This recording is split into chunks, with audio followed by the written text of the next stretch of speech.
ഞാൻ doctor Christopher Salam, retired professor of paediatrics, government medical college, SIT hospital, Trivandrum.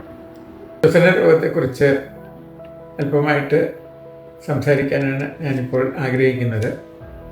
കുഞ്ഞുങ്ങളിൽ സാധാരണയായി കണ്ടുവരുന്ന രോഗമാണ് ഇത്. കൂടുതൽ കുഞ്ഞുങ്ങളും OPD വരുന്നത് ശ്വസന രോഗവുമായിട്ടാണ്. അത് രണ്ട് തരത്തിലാകാം. ഒന്ന് അപ്പർ റെസ്പിറേറ്ററി ട്രാക്ട് ഇൻഫെക്ഷൻ, അല്ലെങ്കിൽ ലോവർ റെസ്പിറേറ്ററി ട്രാക്ട് ഇൻഫെക്ഷൻ. ഈ അപ്പർ റെസ്പിറേറ്ററി ട്രാക്ട് ഇൻഫെക്ഷൻ എന്ന് പറയുന്നത് സാധാരണ മൂക്ക്, തൊണ്ട, സൈനസുകൾ ഒക്കെ അല്ലെങ്കിൽ ചെവി ഒക്കെ ബാധിച്ച് വരുന്ന അസുഖങ്ങളാണ്. ലോവർ റെസ്പിറേറ്ററി ട്രാക്ട് ഇൻഫെക്ഷൻ എന്ന് പറയുമ്പോൾ ബ്രോങ്കി, ലങ്സ് ഇവരെ ബാധിക്കുന്ന അസുഖങ്ങളാണ്. ഇനി നമുക്ക് അപ്പർ റെസ്പിറേറ്ററി ട്രാക്ട് ഇൻഫെക്ഷൻസിൻ്റെ ലക്ഷണങ്ങൾ എന്തൊക്കെയാണെന്ന് നോക്കാം.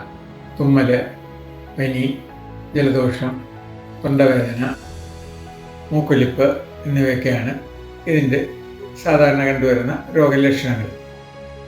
ഇനി നമുക്ക് ലോവർ റെസ്പിറേറ്ററി ട്രാക്ട് ഇൻഫെക്ഷൻസിൻ്റെ ലക്ഷണങ്ങൾ എന്തൊക്കെയാണെന്ന് നോക്കാം. ചുമ, കലശലായിട്ടുള്ള പനി, നെഞ്ചുവേദന, ശ്വാസം മുട്ട്, ഇതൊക്കെയാണ് ലോവർ റെസ്പിറേറ്ററി ട്രാക്ട് ഇൻഫെക്ഷൻസിൽ സാധാരണ കണ്ടുവരുന്ന രോഗലക്ഷണങ്ങൾ. ഇനി നമുക്ക് റെസ്പിറേറ്ററി ട്രാക്റ്റിൻ്റെ ഏത് ഭാഗത്താണ് ഈ രോഗാണുബാധ വന്നിരിക്കുന്നതനുസരിച്ചും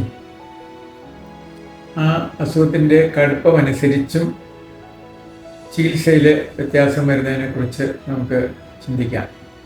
രോഗകാരണം അനുസരിച്ച് ആൻറ്റി വൈറൽ ഡ്രഗ്സോ അല്ലെങ്കിൽ ആൻറ്റി ബാക്ടീരിയൽ ഡ്രഗ്സ്, പിന്നെ anti parasitic drugs, anti fungal drugs എന്നിവയും രോഗലക്ഷണങ്ങൾക്ക് ശമനം ലഭിക്കാനുള്ള മരുന്നുകളും നമ്മൾ സാധാരണ നൽകാറുണ്ട്.